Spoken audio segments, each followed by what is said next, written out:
Welcome back. We're still reviewing the Vanguard. Who's ready to go? Okay, so I have the story of the president saying I removed fuel subsidy to protect unborn generation. They said the president said he removed the fuel subsidy to protect the future of the unborn generation. He said this at the inauguration of the National Youth Congress Planning Committee at the council chambers in Abuja. And he said, and I quote, "I have listened to you carefully. Today is not for long speeches. I just want to reassure you that you are the hope of the country. Everything hangs on your future. Every decision that I have taken is all about tomorrow." And he said, when you remove oil subsidy, you are protecting the future of generations yet unborn, the youth. Where is the investment for the infrastructure? When you listen to majority of professionals talking about Japa. So he said, because if you grow prosperity back home and you empower people, they will not bother to leave. They will stay home. This is your home to develop, build, and make prosper. He said, mine is to help navigate and push and lift the heavyweight problems so I can clear the path for you to have a great future, but it's in your hands. He said, look at me in the face. Tell me whatever you think is wrong and the way you want things done or suggestions. We will try to implement all of it as long as it is for the prosperity of this country. I like the fact that he's really involving the youth in, you know, some of the decisions. He's having the that conversations, the much needed conversations. Yes, so I like it. Yes, the European Union, the Nigerian Bar Association, and other critical stakeholders in the justice sector yesterday at the session of e-rights training for judges and lawyers on digital rights flayed the rising cases of arrest of citizens over alleged violation of the cybercrime law. So they had different presentations, and one of the things that they talked about is the legal system and the role it plays in the promotion and maintenance of digital rights in the country, with special attention to online security tools that will protect freedom of speech in the electronic spaces. So the different stakeholders that spoke, because there are just so many, the underlying message is that they feel that there's been a lot of arrests, you know, of Nigerian citizens as a result of using the cybercrime law, and they think that it's an abuse that is not used in the right way. It's almost an abuse of that law. That there's a difference between someone's digital rights, which is also human rights, and also the misuse of social media or coming on the internet, and people need to understand that. They're also encouraging lawyers to be able to take up these cases to protect Nigerians. They said that it's very important to protect the rights of Nigerians, and that in this country the political system is failing to be accountable to Nigerians and the constitution, so lawyers need to take up cases like this. And they said that we expect that in a democracy, rights of citizens should be respected. We expect that every foundation of democracy is the ability of people to express themselves freely, whether online or offline. And you know, they just also talked about the organizing body was Avocats Sans Frontières, that is Lawyers Without Borders, and this is their way of just helping to encourage, to bring awareness, and to train on digital rights of citizens. Okay, let's move on now to the leadership. Yes. Major headline: ahead of 2027, PDP Labour Party caged as opposition coalition eyes SDP. El-Rufai takes first shot, joins party. Won't lose sleep over his exit APC. Aregbesola, Malami, Adamu, others may follow. Atiku hesitant, fear supporters' reaction. Crude for Naira, federal government counters NNPC, says policy still in place. Lombardy agreements will enhance FCT's growth, this according to Wike. Resign within 48 hours or be impeached, APC tells Fubara.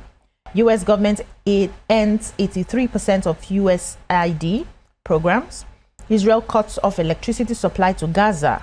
Lassa fever death toll hits 98. Leadership. Okay, so let me take the Gaza story. Okay. So Saif Magango, spokesperson for the UN Human Rights Office, says that with the recent cutting off of electricity to Gaza by the Israelis, you know, is putting the Gaza people at a very high risk. It says fuel being blocked, Gaza remaining water, desalination plants blocked, healthcare facilities and bakeries are all at risk of this cutoff because there's no alternative to powering them because of what the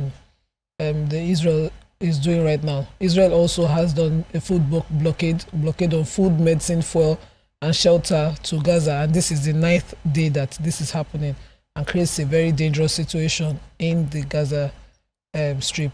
So Gaza relies on 2 primary sources for electricity, and they're all from Israel and companies based in Israel. Very sad. Wow. Okay, so I have this story. Remember that President Donald Trump signed an executive order in January demanding a freeze on all U.S. foreign aid to give his administration time to assess overseas spending with an eye to gutting programs not aligned with America's first aid agenda.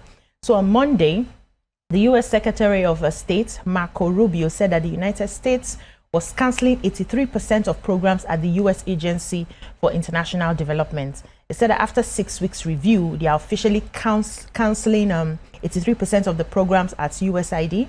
And they said this on their social media platform, that's platform X. The 5,200 contracts that are now cancelled, they said they spent $10 of billions, you know, and the programs did not serve. In some cases, it even harmed the core national interests of the United States, according to them. So they said that USAID had already distributed U.S. humanitarian aid worldwide with health and emergency programs in around 120 countries. And the State Department, which oversees USAID, announced February 28th that they had an intention to cut 92% of the agency's program funding. And they identified 5,800 grants to be eliminated, but now they've cut it down to 83%. Okay, God bless them. They have tried. Any other story in the leadership? Okay, Tribune. Nigerian Tribune. Major headline: Gunmen attack 4 Ondo communities, 20 feared killed, 14 bodies recovered, according to police source. Federal government stays within legal borrowing limits despite economic challenges, Bagudu, Minister of Budget. Natasha Ezekwesili wants Akpabio to step aside, Barrow to preside over urgent Senate session. So they want ICPC to take over alleged sexual harassment probe. Court orders Senate President others to file defense in Natasha's suit. Naira for crude policy remains in place. Adedeji chairman technical subcommittee. They said over 48 million barrels of crude oil supplied to Dangote in 6 months. This is according to the NNPCL. Rivers APC orders Fubara to resign within 48 hours or face impeachment.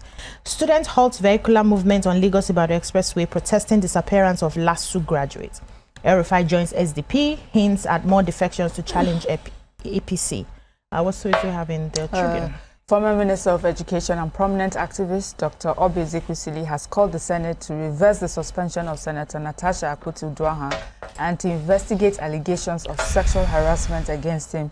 This, she took to her Twitter handle, her X handle, to talk about this. She urged the Senate to take immediate corrective action and ensure justice is served.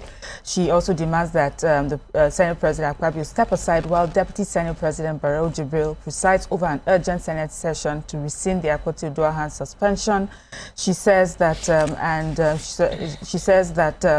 Senator Natasha must resume her duties as a duly elected senator representing her Kogi Central constituency and receive the fair hearing due to her within Senate processes. She urged Senate to initiate an independent investigation into the allegations against Akpabio. She says ICPC actually should oversee the probe, given that sexual harassment falls under the corrupt practices it's empowered to investigate. She said that the committee should receive testimony and evidence from both senators before presenting its findings to the Senate plenary for debate and appropriate referral to the Attorney General. She also urged the Senate and House of Reps to work with women's rights groups, the Nigerian Bar Association and Nigeria Police to review laws and policies preventing sexual and gender-based violence.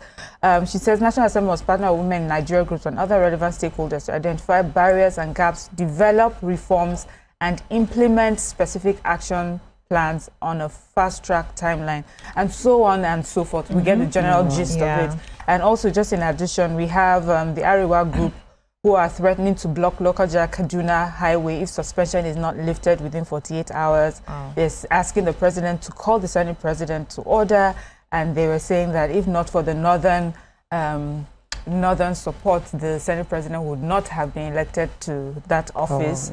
And this is it's showing like a bias towards the north, that how do you take a senator, suspend the senator for that long? They think it's just an abuse of power, and they're asking the president to look into it. But there's also a court case, as we know, and they said the court has adjourned the suit against Akpabio and others till March 25th. So, Okay. Any other story in the Tribune?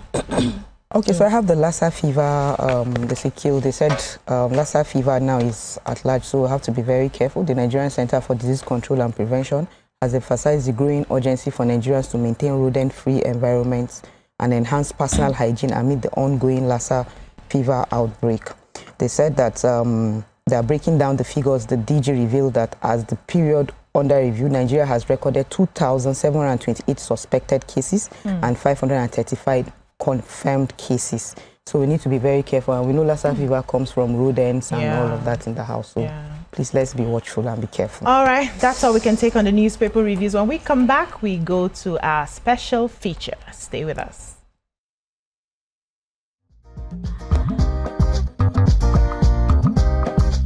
Stay tuned. Your View will be right back.